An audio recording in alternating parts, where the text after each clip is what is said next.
Welcome back to the Cyber Roaster build. Check that out. That looks freaking crazy right there with that whatever's remaining of the BRZ rear bumper, and look how much wider the car is. Like if I put the bumper at the end of the wheel, look at that. That's 10 inches right there. The car's 10 inches wider. So I'm gonna use this bumper. What I'm gonna do, I'm gonna cut it down the middle, extend it. Basically there's gonna be a filler piece to make the bumper go from wheel to wheel, and then the rest will be filled in with either ABS or fiberglass. This car right here, I put this car up when I did the giveaway, and we're still looking for the transport. It's so hard to find transport. This car's going to Connecticut from Sacramento all the way to Connecticut. Anyway, back to this. So I'm using this piece of the bumper, BRZ bumper. I'm gonna use this to give it this crazy design. Look at that, and the wheel is gonna be exposed like that, and the rest is gonna be, you know, obviously it's gonna be a massive diffuser, and the rest is gonna be recessed in there. So first step is cut the bumper in half, extend it, put it from wheel to wheel, and then, you know, fill it in and, you know, keep going from there. Let's do it. So check this out, I cut it in half, opened it up, and that looks freaking crazy. In person, this thing looks so wide. Anyway, that is 9 inches right there. Roughly 9 inches that I opened it up from the original BRZ size. And what I did was I didn't go all the way out. As you can see, the tire's kind of showing right there. Look on this side, tire's kind of showing. Maybe like half an inch. It would be 10 inches if I went all the way to the end. From this angle, it looks like it's all the way to the end. But if you look straight like this, there's the tire showing. I want to do that. I want to make the tire kind of show, pop out right there. But so next step is basically I'm going to fill in the center and then start working on the diffuser. This thing, you see it in person, it's like, geez, you're not going to see something like this on the road. Let's continue.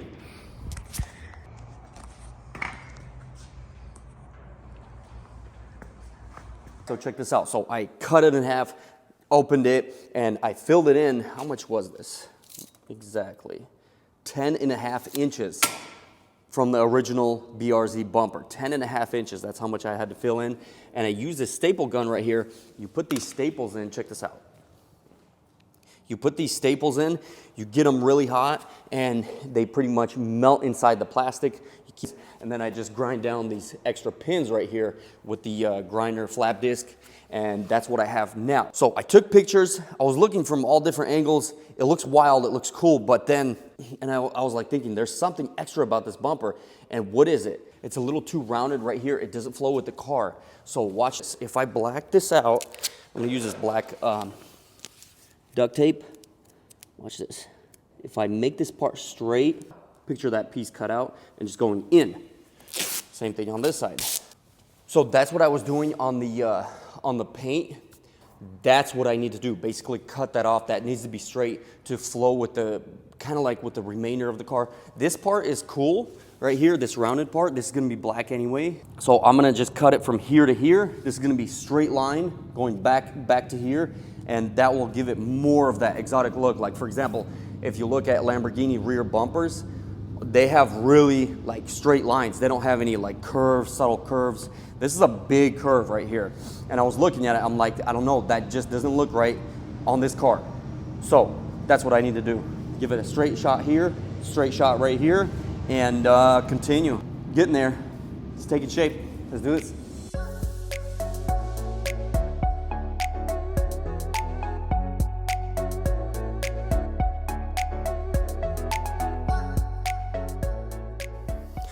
Take a look at this. When you look at this from the side, it's gonna have like almost like a spoiler type wing right here. It's gonna be flat. That part's gonna have ridges. That's the idea.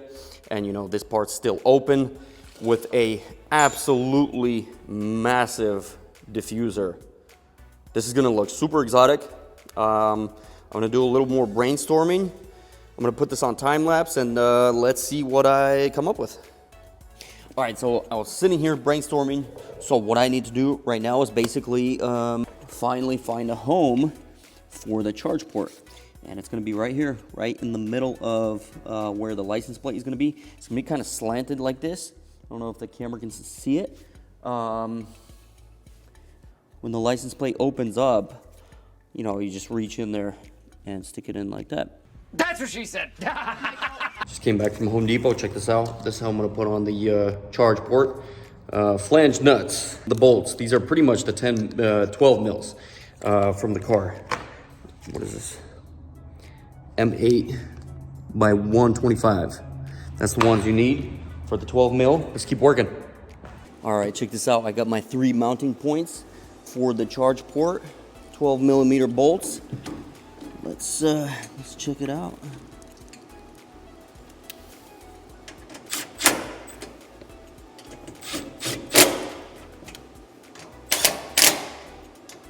All right, this is my charge port right here. Very sturdy. I use these inch by inch square tubes because I do need, you know, some more mounting points for when I'm gonna be working on this door that's gonna, you know, kind of push up the license plate. So I was like, okay, whatever, let's just use this. This is super solid, super solid. And as you can see, the charge port is kind of like at an angle like this, kind of upward. Let's see the clearance. If I put this on. So the license plate is gonna stand, you know, right here. It's gonna flip up, and the charger is gonna stand like this. Perfect. All right. Came to the shop. Can't get over how I basically took too much off right here. Right here, this needs to come out more. And I was just brainstorming last night, laying in bed, and I was just looking at the original picture of where it was rounded. And right away, I swiped through that picture, and I was like, that caught my eye. I was like, damn, that looks good. And now I can't get over it. I pretty much, I don't want to say ruined it, but I want that back. Not so rounded. It's going to be more of a straight edge type look, but I did take too much off the edges. It makes kind of like the back droop a little bit, kind of like a skirt or something. So I'm going to work on building that back up. If that doesn't work, I'm going to pretty much buy a new bumper. I already found one. So, can't find the pieces that I cut off. That sucks. The pieces that I cut off right here on the side, this long piece, when I put that blue tape, take off what I put on. It was like a couple days of work right there, like 3 days.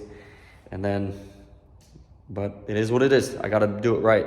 It's basically the last stretch of the car, and I just gotta make it right. Let's keep on working.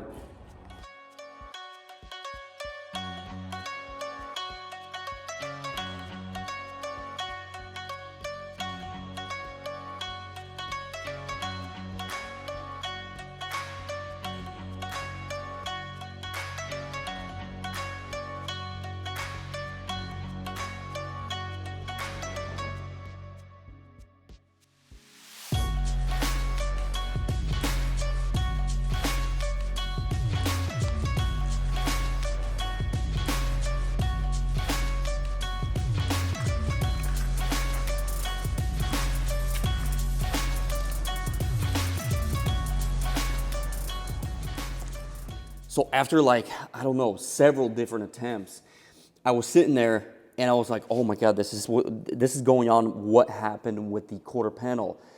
I was just kept doing it, redoing it. And I did this design right here and it was kind of like smooth flowing, you know? And I put it all together and then I stand back and I'm like, I messed it up, you know? And I'm telling you, like all day, all night, this is the only thing that's on your mind. You lay in bed and your mind is running 1,000,000 miles a second, you know, and it's like that's the only thing you think about. So what I did was I took a couple pictures, the first picture of where this hip was like really rounded, and what happened was I was swiping through my pictures and I landed on that picture and I was like, yo, that looks freaking cool, but it's a little too rounded. And what I did was I just cut that rounded part off. And that's where I messed up. I kind of took away. It looked like it was droopy. It looked cool. Like from this angle, it looked really cool. Like it was really open, but it just like, it's not working. I really took away from that really big, wide rear end that I was looking for. So I got an HP computer and I was working with the paint. I put a couple pictures side by side, and I was just, I'd black something out, gray something, black something out, and I kept messing with it until I came up with what you see here. It's kind of hard to see with what I'm trying to do because this is gray and this is black. But once it gets painted, obviously you'll see it. The idea is this part right here, this is going to be black. Black, this part, these flat areas is going to be black. This is going to be gray. The sharp contrast from the rear end, this is the best thing that I came up with. Now I can move forward with working around this. So the next step, what I'm gonna do is, oh my God, it's a mess in here. I'm telling you, you don't realize how dirty the shop gets when you're brainstorming. So I'm gonna grind down all these staples right here, flush with the surface, and then I'm gonna go through with this plyo grip and I'm gonna put it on all these seams over here. And both sides are super, super identical. I checked, rechecked both sides like many points, many different times. And every time I would cut out a piece, I would make a secondary mirror piece and I would sandwich them and I would sand them down like from both sides. Make sure they're absolutely identical. So I'm happy, we're moving on. Let's put on the glue.